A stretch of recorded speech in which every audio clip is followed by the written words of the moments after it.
Lumabas lang ako para kumain ng barbecue, nang bigla na lang akong hinalikan ng isang napakagandang babae. Hindi pa nga ako nakakabawi sa gulat, narinig ko na ang malinaw na boses ng babae. Nakikita mo ba? Siya ang bago kong boyfriend. Mabilis akong nakahanap ng kapalit, kaya oo, isa akong malaking playgirl. Kaya wag mo na akong guluhin. Tapos, mas lalo pa siyang sumiksik sa pagkakayakap sa akin. Hindi makapaniwala ang lalaking nasa harap namin, at maya-maya pa, para siyang nasuran ng bait. Kinuyam niya ang mga kamao niya at biglang sumuntok palapit sa akin. Sa sobrang bilis ng mga pangyayari, automatiko kong nayakap ang babae at napatayo habang umaatras ng isang hakbang. Naiwasan ko ang suntok ng lalaki. Sa sobrang kaba ko, parang tatalon na yung puso ko palabas ng dibdib ko. Hindi pa nga ako nakakapagsalita, inis ng nanarmon yung mag. Songyan, nagpapatawa ka ba? Chen-chin, napakalaking paasa mo. Naging sobrang buti ko sa'yo tapos hindi mo ako mahal. Wala kang puso, pero mahina lang na natawa si Chen-chin. Nagiging mabait pa nga ako niyan. Sino ba sa atin ang naunang makipag-check-in doon sa babae mula sa sports college natin? Pagkasabi niya nun biglang natameme si Songyan. Pinaimbestigahan mo ba ako? Malamig na tugon ni Chen-chin. Feeling mo ba worth it ka? Matagal na hindi nakapagsalita si Songyan. Masama siyang tiningnan nito bago siya umikot at patakbong umalis. Nakahinga rin ako ng maluwag sa wakas. At doon ko lang na-realize na kanina ko pa pala yakap-yakap itong babaeng nagngangalang Chen-chin. Sorry ha. Doon lang siya lumingon at tumingin sa akin pero halatang sinusuri niya ako mula ulo hanggang paa. Sobrang naguluhan ako sa inasal niya. Tapos eksakto namang, may isang babaeng hingal na tumakbo palapit sa amin. Ate Chin, bakit ka naman nagpunta rito? Kanina pa kita hinahanap. Oh, hawakan mo nga to. Nang makita kong umalis na ang walang modong magandang babaeng yun, hindi ko na sila pinansin. Iniwas ko ang tingin ko, umupo ulit ako para lantakan ang barbecue ko. Ewan ko kung dahil ba sa galit o sa gutom pero parang baliw kong sinubo ang barbecue at nilagok ang beer. Hanggang sa busog na ako. Pero grabe ang bilis dumating ng karma. Hating gabi sobrang sumakit ang sikmura ko na halos hindi ako makahinga at namumutla na ang buong mukha ko. Pinagpapawisan pa ako ng malamig hanggang sa halos mag-uumaga na.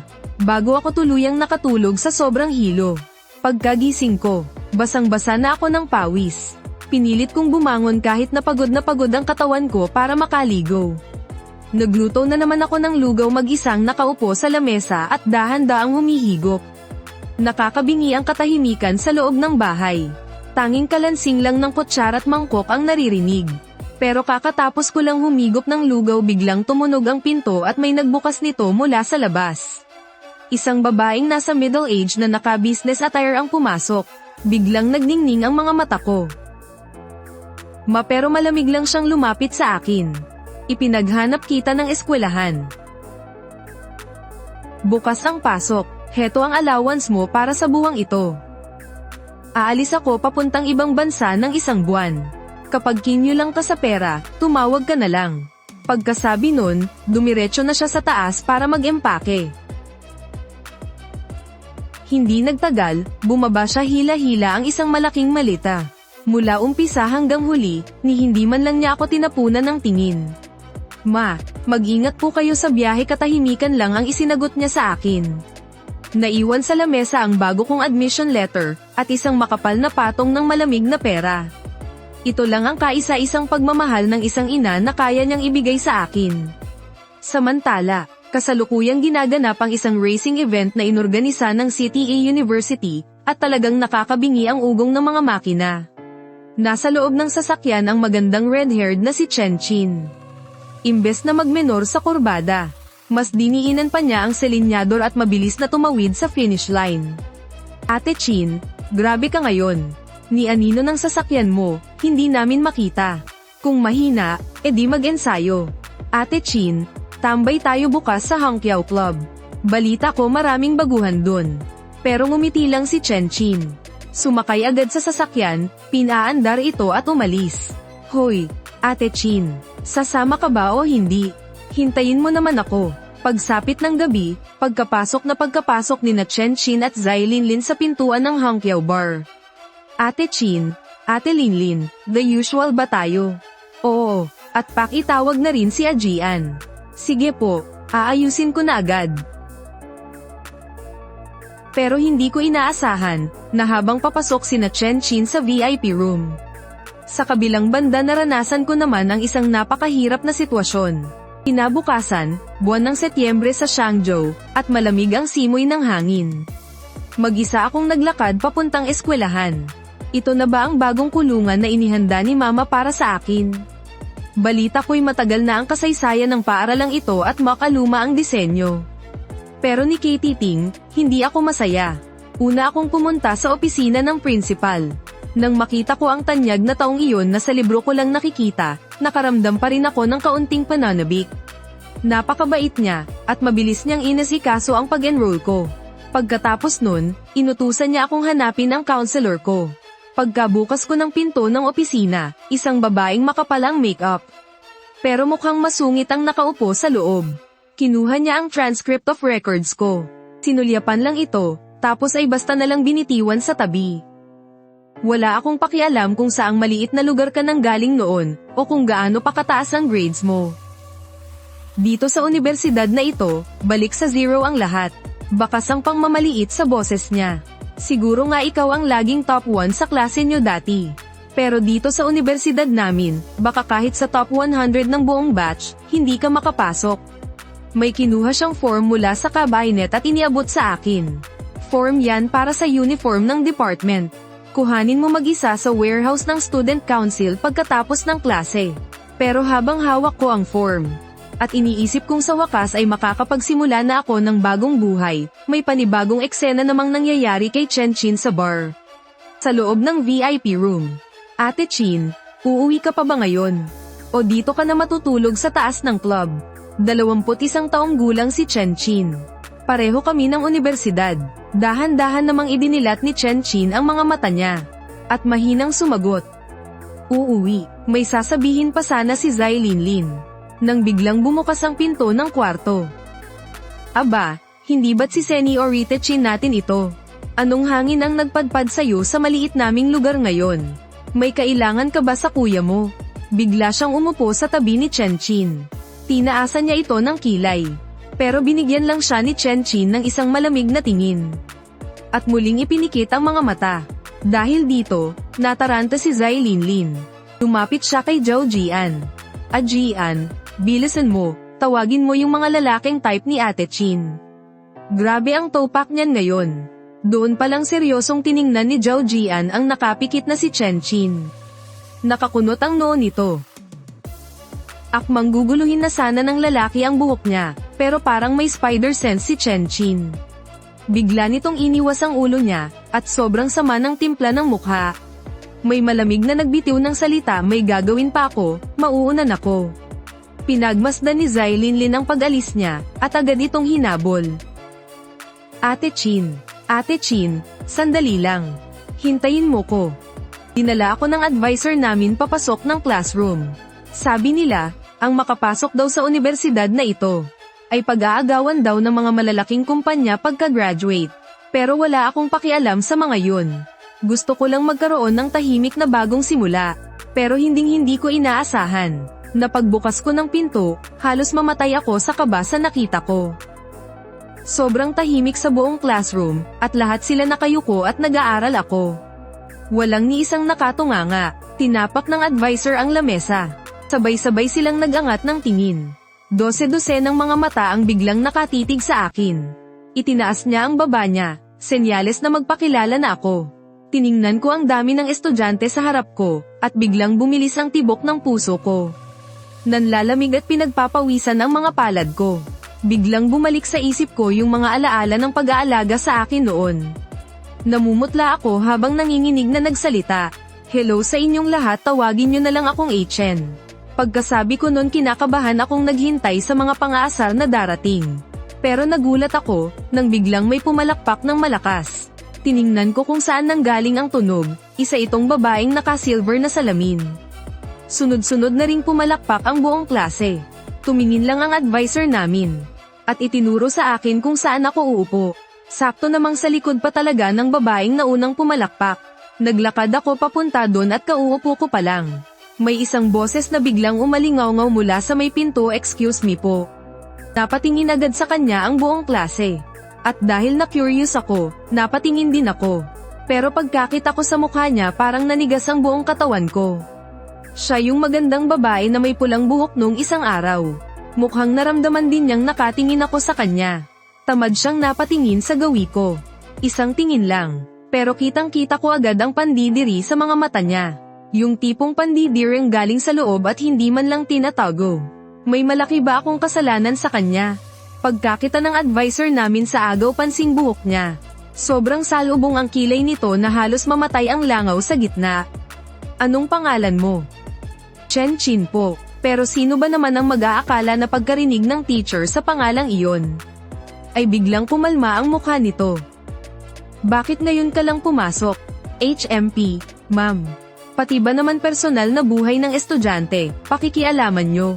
Pagkasabi nito, hindi na niya hinintay ang sagot ng professor.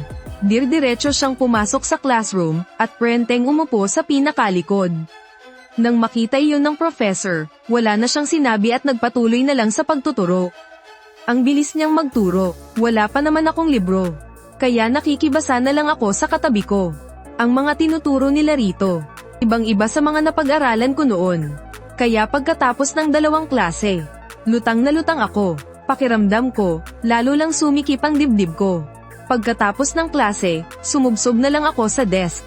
Ang bigat ng pakiramdam ko, halos hindi ako makahinga. Biglang may kumatok sa desk ko. Lumingon ako. Yung babaeng nakaupo sa harap ko pala. "Ayos ka lang ba?" "O okay lang." Pero binuking ako ng pamumutla ko. "Kumuha ka ng mainit na tubig para inumin." "Ang putlo mo kasi, may mga paper cups dyan sa cabinet." Salamat." Pagpapasalamat ko, tumayo ako at lumapit. Pero leche, na-stop pala yung locker. Ilang beses ko nang pilit na kinakalikot pero ayaw talagang bumukas. Kukuha na sana ako ng gamit pang bukas, nang biglang may narinig akong mahinang tawa sa tabi ko. Lumingon ako, at ngumiti lang ako ng tipid at hindi na siya pinansin. Yumuko na lang ako para humanap ng ruler na panungkit. Pero sa sumunod na segundo, isang pamilyar na puting sapatos ang lumitaw sa tabi ko. Yung classmate ko na nasa harap ko. "Bakit ka nandito?" Itinaas niya ang kamay niya at bahagyang tinulak ang pinto. At bumukas ang cabinet. Nakita ko kasing may tandang hindi mabuksan yung pinto. Kaya tinulungan ko na lang. Sorry pero sa gitna ng nakakailang at kakaibang sandaling ito. "Hoy, kayong dalawa, pwede bang huwag kayong magharutan dito sa tabi ko? At ang papabebe nyo pa. Nakakasuka kayong panoorin." Kumunat ang noo ng kaklase ko sa unahan, pero ngumisi lang si Chen. "Karapat-dapat ka ba na tawagin ang pangalan ko?" Nang mag-iinit na sana ang sitwasyon sa pagitan nilang dalawa, dumating si Pei Ruyan. Wala na siyang sinabi pa. Napaismed na lang siya at naglakad paalis. Sinundan ko ng tingin ang pag-alis ni Pei Ruyan. Biglang tumibok ng mabilis ang puso ko. Hala, in love na ba agad ako? Huwag mong sabihing nagkakagusto ka sa painosenteng babaeng yun. Bigla akong napayuko. Isang napakagandang mukha ang biglang lumapit sa paningin ko. Sa gulat ko, napaatras ako. "Hala, anong ginagawa mo? Nakakagulat ka naman, ba't ba bigla-bigla ka nalang sumusulpot?" Pero imbes na lumayo, naningkit ang mga mata niya at dahan-daang humakbang palapit sa akin. Napaatras ako ng napaatras. Anong ginagawa mo? Tiningnan ako ni Chen ng ganito. At bakas sa mukha niya ang kaunting konsensya. Bakit ba takot na takot siya sa akin? Sakto naman biglang pumasok si Pei Ruyan. "Chen, anong ginagawa mo?" Tiningnan ni Chen si Pei Ruyan, tapos ay sinulyapan ulit ako. Nawala agad ang konsensya sa mukha niya at napalitan ito ng matinding pandidiri. Padubog siyang umupo pabalik sa upuan niya, yumuko, at nag-cellphone na lang. "At Chen, ayos ka lang ba?" "Ayos lang ako, huwag kang mag-alala. Uwian na, at ako na lang ang mag-isang naiwan sa loob ng classroom." Nakapangalumbaba ako habang nakatingin sa mga puting bulaklak sa labas ng bintana. Ang gulo-gulo ng isip ko. Bakit ba ako natakot ng ganoon? Inayos ko na ang bag ko at lumabas ng classroom. Pulang-pula ang kalangitan dahil sa paglubog ng araw hindi ko napigil ang ilabas ang cellphone ko para kumuha ng litrato. Pero eksakto pagkatapos kong kumuha ng litrato, at pagbaba ko ng cellphone ko, may biglang pumasok na anino sa camera, may napakapulang buhok. Mukhang may naramdaman siya pero bigla na lang nang inig ang kamay ko, kaya napindot ko ang camera. Wala na akong oras para burahin, kaya pinatay ko na lang ang cellphone ko at siniksik sa bag. Pagtingin ko ulit sa pwesto niya kanina, wala nang tao doon. Kahit anino, wala. Namamalikmata lang ba ako? Isang pamilyar na boses ang biglang nagsalita sa likuran ko. Anong tinitingnan mo? Pagharap ko, nakita ko si Chenchin. Nakangisi siyang nakatingin sa akin. Bakit? Ako ba ang hinahanap mo? Palihim mo ba akong kinuha na ng picture sa cellphone mo kanina? Gusto ko sanang sumagot agad na hindi kita palihim na kinukuhanan ng litrato, ikaw kaya itong biglang pumasok sa camera ko. Pero hanggang sa isip ko lang yun na sigaw. Umirap at ngumuso si Chenchin. Akin na, kinabahan ako bigla, pero inabot ko pa rin ang cellphone. Kinuha niya ito, at binuksan ang gallery. Sabi na nga ba, patay na patay ka rin sa akin, ano? Nawalan talaga ako ng masabi. Nag-swipe pa siya. Puro mga litrato lang ng mga tanawin na kinuha ko. Bigla siyang nawalan ng gana. Ang bilis niyang mag-swipe, pero bigla siyang napatigil sa isang litrato. Wala pang 2 segundo niya itong tiningnan, nang may isang kamay na biglang umagaw sa cellphone. Tumalikod ako at tumakbo ng mabilis, para bang may humahabol na demonyo sa likuran ko. Tiningnan lang ni Chenchin ang pag-alis ko. Puno ang isip niya ng litratong nakita niya kanina. Mga braso iyon, hita, at tiyan.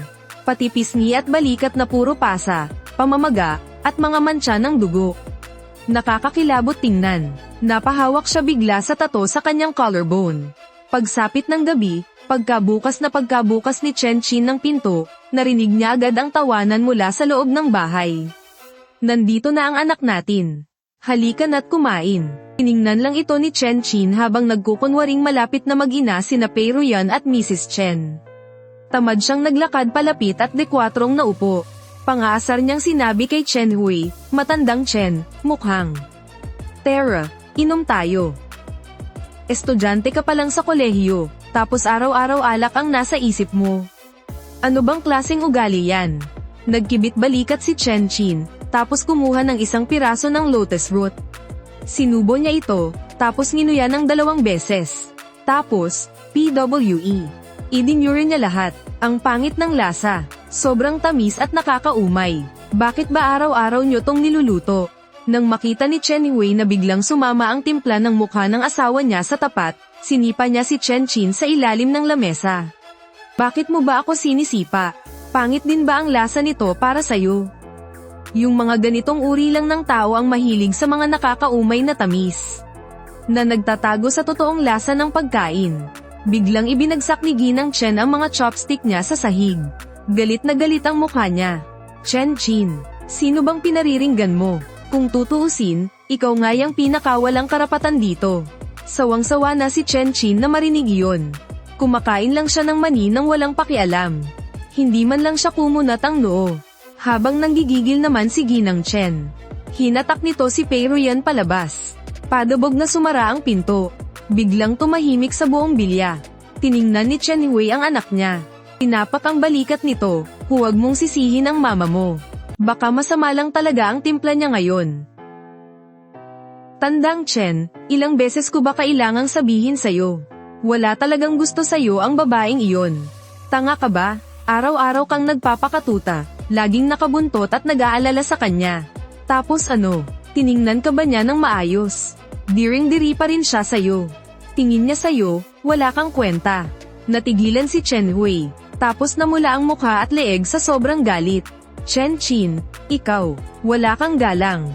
Tatay mo ako. Alam mo ba kung sino ang kinakausap mo? May sinabi ba akong mali? Ano bang nagustuhan mo sa babaeng iyon? Sulit ba na magpakatanga ka para sa kanya? Habang nagpapakasarap siya sa ibang lalaki dyan sa labas. Anong ginagawa mo? Nandoon ka sa mall para sa walang kwentang proyektong yan. Umiinom ka hanggang sa magdugo ang sikmura mo, nagmamakaawa sa mga tao na parang aso. Habang nakahiga siya sa ospital, at nangganganak para sa ibang lalaki ikaw Hindi pa siya tapos magsalita, nang biglang blag. Isang malakas na kalabog. Pulang-pula ang mga mata ni Chen Hui sa galit, at iniamba ang kamay para sampalin si Chen Qin. Pero sa huli hindi niya rin itinuloy. Huminto siya. Tiningnan lang ni Chen Qin ang nagngangalit na si Chen Hui, ngumisi ng malamig, sabay talikod at naglakad palayo.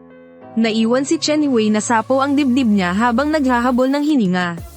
Kinahapon, sa parke ng syudad. Nakatikubo si Zai Linlin sa sahig, hawak ang tiyan niya, tawang-tawa hanggang sa mapaluha. May nakabalot na gasa sa noo si Chen Qin habang nakaupo sa duyan. Nang marinig ang pagtawa niya, ibinaba niya ang tingin at sinulyapan siya. Pinunasan ni Zai Linlin ang luha niya, tumayo, at pabirong sinabi. Ate Qin, pasensya na pero ang lakas din talaga ng loob mo no. Akalain mo yun, kinalaban mo pa talaga ang tatay mo. Kung hindi ka ba naman bugbugin yan, ewan ko na lang. Pinandilatan siya ni Chen Qin.